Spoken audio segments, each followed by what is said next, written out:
পশ্চিমবঙ্গ বিধানসভা নির্বাচনের মাত্র কয়েক সপ্তাহ আগে রাজনৈতিক পরিবেশ উত্তপ্ত হয়ে উঠেছে। নির্বাচনী প্রক্রিয়া ও ভোটার তালিকা নিয়ে রাজ্য সরকার এবং নির্বাচন কমিশনের মধ্যে তীব্র বাক এক্সচেঞ্জেস চলছে। এরই মধ্যে রাজ্যের শাসক দল ও বিরোধী দলগুলি হিন্দু ভোটারদের নিয়ে উদ্বেগ প্রকাশ করে বিবৃতি দিচ্ছে, যা নির্বাচন পরবর্তী রাজনৈতিক সমীকরণ নিয়ে জোরালো জল্পনার জন্ম দিয়েছে। জানাবো বিস্তারিত। আপনি কি ভারত ভ্রমণের পরিকল্পনা করছেন? তাহলে সঠিক জায়গায় এসেছেন। Welcome to Indian tourist visa news. আমরা এখানে প্রতিদিনের ভিসা আপডেট, ইমিগ্রেশন নীতির পরিবর্তন, আবেদন প্রক্রিয়া এবং ট্রাভেল অ্যাডভাইজারির ভিডিও আপলোড করি। আপনি যদি বাংলাদেশ বা অন্য কোনো দেশ থেকে ভারত যেতে চান, তাহলে আমাদের ভিডিওগুলো আপনার কাজে লাগবে। আমাদের চ্যানেলটি সাবস্ক্রাইব করুন এবং বেল আইকনটি প্রেস করুন, যাতে প্রতিটি আপডেট সবার আগে আপনার কাছে পৌঁছে যায়। সম্প্রতি নির্বাচন কমিশনের করা শীর্ষ আমলাতান্ত্রিক ও পুলিশ আধিকারিকদের বদলি নিয়ে মুখ্যমন্ত্রী মমতা বন্দ্যোপাধ্যায় তীব্র সমালোচনা করেছেন। মুখ্যমন্ত্রী অভিযোগ করেছেন, মধ্যরাতে একতরফাভাবে এই বদলি করা হয়েছে এবং তিনি নির্বাচন কমিশনকে নারী বিদ্বেষী ও বাংলা বিদ্বেষী বলে আখ্যা দিয়েছেন। তিনি দাবি করেছেন, এই পদক্ষেপ বিজেপির নির্দেশে নেওয়া হয়েছে। এদিকে কেন্দ্রীয় স্বরাষ্ট্রমন্ত্রী অমিত শাহ কলকাতায় এসে তৃণমূল কংগ্রেস সরকারের বিরুদ্ধে একটি অভিযোগপত্র প্রকাশ করেছেন। শাহ দাবি করেছেন, রাজ্যে অনুপ্রবেশ, তুষ্টিকরণের রাজনীতি এবং সীমান্তে নিরাপত্তাহীনতা বৃদ্ধি পেয়েছে। তিনি বাংলার নির্বাচনকে শুধুমাত্র রাজ্যের নয়, গোটা দেশের নিরাপত্তার সঙ্গে যুক্ত করেছেন।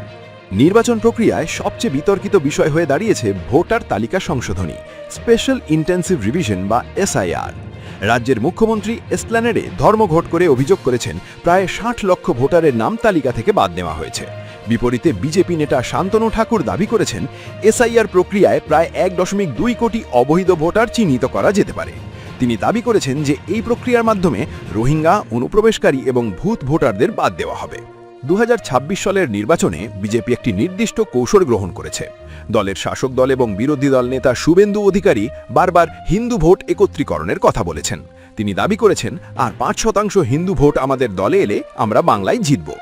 বিজেপি নেতা CR-K7 সম্প্রতি দাবি করেছেন, আগামী নির্বাচন মমতা বন্দ্যোপাধ্যায়ের জন্য ওয়াটারলু হতে চলেছে। তিনি অভিযোগ করেছেন যে তৃণমূল কংগ্রেস সরকার সংখ্যালঘু তুষ্টিকরণের রাজনীতি করছে এবং অনুপ্রবেশকারীদের কারণে রাজ্যের জনসংখ্যার ভারসাম্য নষ্ট হচ্ছে।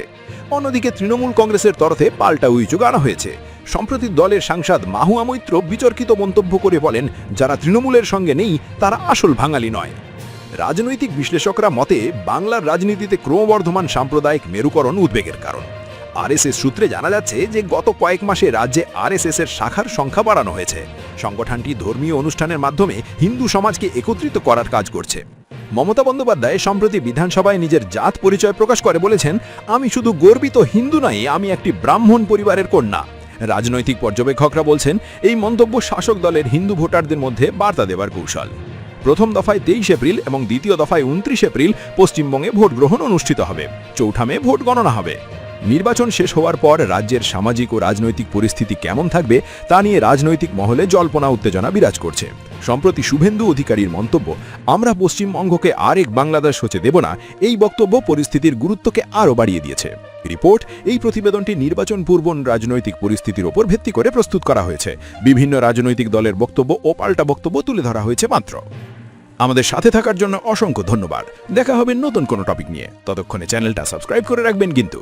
ভিসা নিয়ে আরও তথ্য পেতে ঘুরে আসতে পারেন আমাদের প্লেলিস্টে। আজকের মতো বিদায় নিচ্ছি। সাবধানে থাকবেন, সুস্থ থাকবেন। নমস্কার।